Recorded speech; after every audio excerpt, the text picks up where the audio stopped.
Hello. হ্যাঁ, hello. হ্যাঁ দাদা, বলছিলাম ওই সুগারের সেই টেস্টটা চেয়েছিলেন তো, যে ওটা পাঠালাম। তো বিষয়টা হচ্ছে, একটা কথা বলা ছিল বলেন। যে ওই যে আমরা যে খাবারটা, ওষুধটা খাচ্ছি, খাবার দাবার কি কোনো বিধি নিষেধ আছে নাকি, যে এটা খাওয়া যাবে না ওটা খাওয়া যাবে না, এরকম কিছু আছে নাকি? সুগার জাতীয় খাবারগুলো খাবেন না। ও, তার মানে এই জন্য আমি জিজ্ঞেস করলাম। কেননা আমার ওই গত সপ্তাহে আমি সুগার মেপেছিলাম তো, যে এটা সকালবেলা যেটা মাপি, যেটা ফাস্টিং যেটা বলে, তো হুম। ওইটা ছিল 87। আজকে আবার মাপলাম, দেখছি দেখছি হয়ে গেল 138। হুম। হ্যাঁ। আর আগের বার ওই যেটা মানে খাওয়া দাওয়ার পর ছিল 222। হুম। হ্যাঁ, আজকে আবার মাপলাম, খাওয়া দাওয়ার পর হলো 141।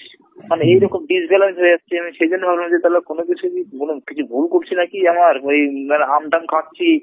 হ্যাঁ, ওগুলো তো হয়তো সুগার টুগার কি এরপরে হচ্ছে, কমে গেল আবার বেড়ে যাচ্ছে ফাস্টিংটা।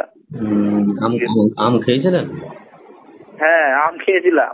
হুম। বাড়ি গেছিলাম কদিন, 2-3 আম টাম খেয়েছি। তা আমার ওই জন্য সন্দেহ হলো, যে আমি যখন মনে মনে ভাবলাম যে ডক্টর থেকে জিজ্ঞেসই করবো। আম খাওয়া টোটালি বন্ধ।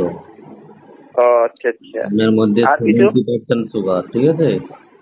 আচ্ছা, আম আর আর অন্য কিছু, আলু টালু খাওয়া যাবে না, আলু? না, না, না, আলু, আম, চিনি, মিষ্টি, মিষ্টি আচ্ছা জাতীয় কোনো খাবার, মিষ্টি জাতীয় বিস্কুট, এগুলো কিন্তু আপাতত ওষুধ চলাকালীন বিরত। আচ্ছা আচ্ছা। হ্যাঁ, আমার ওই জন্য সন্দেহ ছিল, তো আজ আমি ওই জন্য ভাবলাম তাহলে জিজ্ঞেস করে দেখবো। হ্যাঁ, আমি খেলাম ওই জন্যই কি এরকম হয়ে গেল আমার। ফাস্টিং ছিল 87, সেখানে আবার 138 কি করে হলো, হঠাৎ করে বেড়ে গেল। ওই যে আম আম আমে আমের আমের অ্যাকশন। হ্যাঁ, ওই জন্য আমার তখনই ডাউট হচ্ছিল আর কি। রিপোর্ট অনুপাতে যদি পিপিটা হিসাব করা যায় তো পিপিটা কমেছে তো। ফাস্টিং লেভেল হ্যাঁ, ওই অলরেডি যেটা। চলে আসবে, ফাস্টিং লেভেলটা চলে আসবে এটা। ফাস্টিং লেভেলটা ওই ওই লেভেলেই আসবে, 87 লেভেলেই আসবে। আচ্ছা, তাহলে ওই যেরকম ওষুধ খাচ্ছিলাম, সকালে একটা আর ওই বিকালে দুটো, ওইভাবেই চলবে না কোনো চেঞ্জ আহ, হবে এবার? এটা আর এক সপ্তাহ মতো খাও না। এক এক সপ্তাহ সপ্তাহ হবে না? এক সপ্তাহ পরে চেঞ্জ করে দেবো। আচ্ছা, এক সপ্তাহ পর তাহলে ঠিক আছে, আপনাকে আবার করবো আমি, হ্যাঁ, ফোন করে অবশ্যই জানাবো। রিপোর্ট জানাবেন, আমি আ- মেসেজ করবো আপনাকে। আপনার আচ্ছা আচ্ছা। রিপোর্ট তো ভালোই, খারাপ তো নয়। আপনার রিপোর্ট হ্যাঁ তুলনামূলক হিসেবে হ্যাঁ আগেকার যে রেজাল্ট আপনি আমাকে দিয়েছিলেন।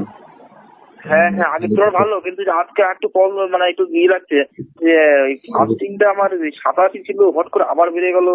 হ্যাঁ, তো মনে মনে ভাবছি কি হলো, বাড়ি সেটাও গিয়ে দেখতে আম হবে, টাম খাওয়া হলো তার জন্য। সেটাও দেখতে হবে আপনাকে এখানে। এগুলো তো পরীক্ষা হচ্ছে, তাই না? হুম। আম খেয়ে বাড়ছে, এটাও পরীক্ষা হচ্ছে না? ঠিক কি না বলেন? না, আম হ্যাঁ খেলে যে বাড়ছে এটা তো ধরা যাচ্ছে। হ্যাঁ এবারে নর্মাল লেভেল না আসা পর্যন্ত ওষুধটা এখনো খাওয়া বাকি আছে, কম্পোজিশন বাকি আছে, ঠিক আছে? হ্যাঁ নর্মাল লেভেল আসবে তখন আমরা ওষুধের ধারাটা আলাদা করবো আবার। তারপর আস্তে আস্তে আপনাকে আমরা খেতেও বলবো, আমরা যখন বলবো খেতে ওষুধ চলাকালীনই আপনি খাবেন, আচ্ছা আচ্ছা ঠিক আছে? আচ্ছা। সে সময়টা আসতে দেন। আপনার তো এটা প্রথম মাস চলছে নাকি?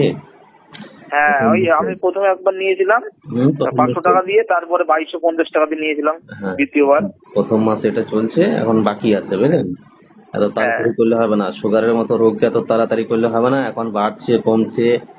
হ্যাঁ, হ্যাঁ ছিল তো 340, হ্যাঁ হ্যাঁ হ্যাঁ 290/340, সেই তুলনা হিসেবে যেটা আজকের রিপোর্ট দেখা যায়, মানে আগের রিপোর্টটাও ভালো ছিল, আজকের রিপোর্টে হ্যাঁ যদি দেখা যায় তাহলে সে জায়গায় তো 138, 140 হ্যাঁ, এটা এসেছে। 141 আর 138 হয়ে গেছে। হ্যাঁ, 222 থেকে 140।